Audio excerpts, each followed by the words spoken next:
చూడమ్మా, multi currency. Multi currency అంటే ఏంటి? ఎందుకు ఈ మల్టీ కరెన్సీ మనం యూజ్ చేస్తాం అంటే, ఇప్పుడు మన బిజినెస్ డొమెస్టిక్ ఇండియాలో ఉంది. మనం ఓన్లీ ఇండియా వాళ్ళతోనే బిజినెస్ చేస్తామమ్మా. వేరే కంట్రీస్ తో బిజినెస్ చేయమా? Kuwait, Dubai, Australia, America, England, Russia వాళ్ళతో బిజినెస్ చేయమా? చెప్పండి. 100% మీరు ఎక్స్పోర్ట్ ఇంపోర్ట్ కానీ చేసినట్లయితే 100% మీరు వేరే కంట్రీస్ తో బిజినెస్ లు చేస్తారు. చేసినప్పుడు మీరు వాళ్ళ కరెన్సీలో అమౌంట్ ఇవ్వాలా, ఇండియా కరెన్సీలో అమౌంట్ ఇస్తారా? మీరు మార్చుకొని మీరు అమౌంట్ అనేది వాళ్ళకి ఇవ్వాల్సి వస్తుంది. ఓకేనా? సో అలాంటి సిచ్యువేషన్స్ లో పర్చేజ్ చేసేటప్పుడు కానీ సేల్ చేసేటప్పుడు కానీ మనం symbols, Australia dollar 54.90 paisa, Kuwait dinar 267.59 paisa, Dubai 22.31 paisa. Currencies create చేసుకోవాలి, సింబల్స్ వాటికి రేట్ ఆఫ్ ఎక్స్చేంజ్ ఇవ్వాలి.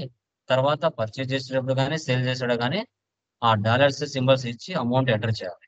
ఎలా అనేది ఇప్పుడు ఈ ప్రాబ్లం లో చూద్దాం. So control A, maintain accounts, bill wise no, inventory 2 options వేసి పెట్టండి, రిమైనింగ్ నో. ఇవన్నీ మీకు తెలుసు ఆల్రెడీ. క్రియేట్ లేక వెళ్ళండి, లెడ్జర్ లేక వెళ్ళండి. లెడ్జర్స్ ఏమేమి ఉన్నాయి చెప్పండి. First capital, capital account control A. Next ICICI bank, bank accounts control A. Purchase, purchase accounts control A. Australia computer needs, country creators. ఇప్పుడు ఇక్కడ కంట్రీ ఆస్ట్రేలియా తీసుకోవాలి, బట్ అక్కడ ఏం డిస్టిక్లు ఉన్నాయో స్టేట్లు ఉన్నాయో మనకు తెలియదు కాబట్టి ప్రస్తుతానికి ఇండియా తీసుకుంటున్నాం. బట్ రియల్ టైంలో అక్కడ స్టేట్ లో అవన్నీ మెన్షన్ చేస్తారు మీకు ఇన్వాయిస్ లో. తర్వాత సేల్స్, సేల్స్ అకౌంట్. తర్వాత కువైట్, కంప్యూటర్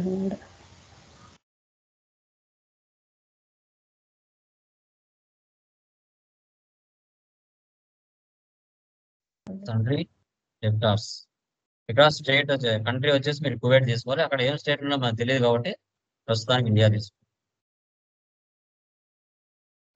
కంప్యూటర్ షాపింగ్,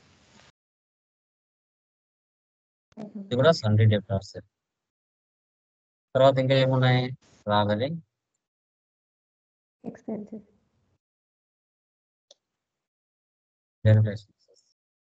తర్వాత బ్యాంక్, ఇండైరెక్ట్. ఈ విధంగా లెడ్జెస్ అన్ని చేసుకోవాలి. ఇప్పుడు కరెన్సీ చూసారా? ఈ కరెన్సీ సింబల్స్ క్రియేషన్ చేసిన తర్వాత ఈ రెండింటికి మధ్యలో రేట్ ఆఫ్ ఎక్స్చేంజ్ అనే ఒక ఆప్షన్ వస్తుంది. డాలర్,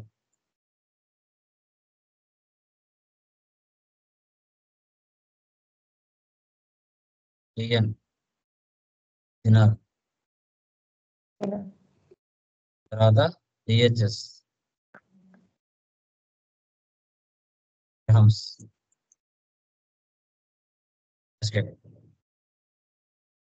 వచ్చిందా? రేట్స్ ఆఫ్ ఎక్స్చేంజ్ ముందు లేదు, క్రియేట్ చేసిన తర్వాత వస్తుంది. డాలర్కి ఇండియా అమౌంట్ ఎంత? 54.90 పైసా. డిహెచ్ఎస్ ఎంత? 22.31 పైసా. సో 267.59 పైసా. ఇవి కరెక్ట్ గా ఇవ్వాలి. మీరు పైది కిందిది, కిందిది పైది ఇచ్చారంటే ఆన్సర్ కరెక్ట్ గా రాదు. యూనిట్స్ ఏమున్నాయమ్మా? ఒకే ఐటమ్ ఉంది, ఎన్ఓఎస్ నంబర్స్. ఐటమ్స్ చేయడం ఇవన్నీ మీకు తెలుసు, కొత్తగా ఏమి ఉండదు. ఎంత జస్ట్ 1 or 2 ఫీచర్స్ మనకి డిఫరెన్స్ వచ్చినప్పుడు మారుతాయి ఇంతే. ఇప్పుడు escape, escape vouchers. So first receipt. మీరు డేట్లు మార్చుకుంటారంటే మార్చుకోండి, ప్రాబ్లం లేదు. 1/4 ఇయర్ అవసరం లేదు.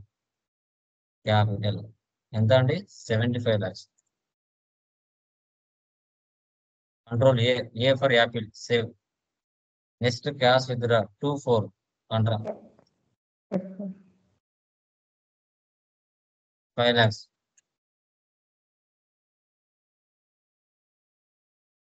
తర్వాత పర్చేస్ 2,4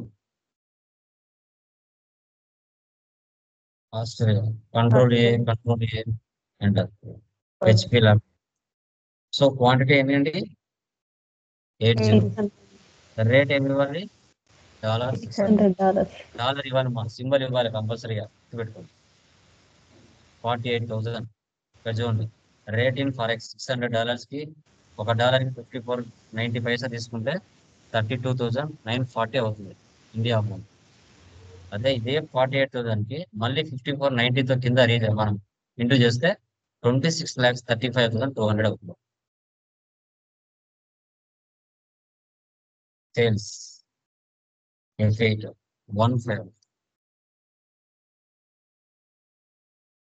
Kuwait Control.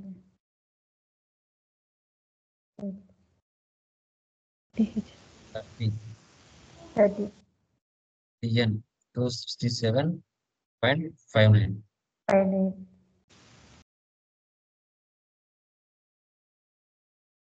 తర్వాత దుబాయ్ 40. 40. EHS 1250.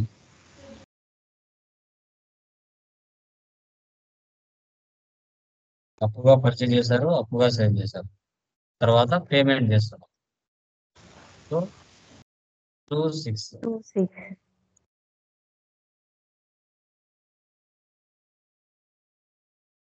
$25,000. 25,000. Control A. తర్వాత receipt date 17. 17 right Kuwait Computer World. 4,000.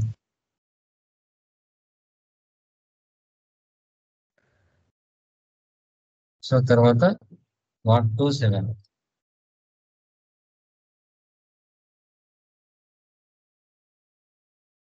HS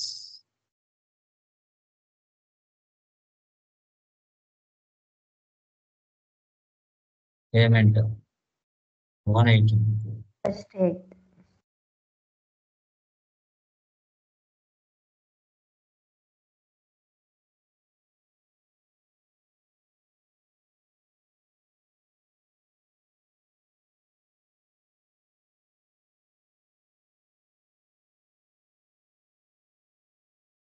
ఇలా ఎంటర్ చేయాలి. ఎస్కేప్ టేబుల్కి వెళ్ళి ఆల్ట్ F2 ఇచ్చేసారంటే డేట్లు తీసేసారంటే అన్ని ఎంట్రీస్ మీకు కనబడతాయి. ఎస్కేప్ ఆప్షన్ లా చూడండి. Alt F1 expand. ఇక్కడ 9,13,832. 830. ఆల్ట్ సి ఇచ్చి ఇక్కడ మన మన అమౌంట్కి ఇతర దేశాల అమౌంట్కి డిఫరెన్స్ కూడా చూడొచ్చు. $59,000 అయితే ఇండియా అమౌంట్ 32,63,000.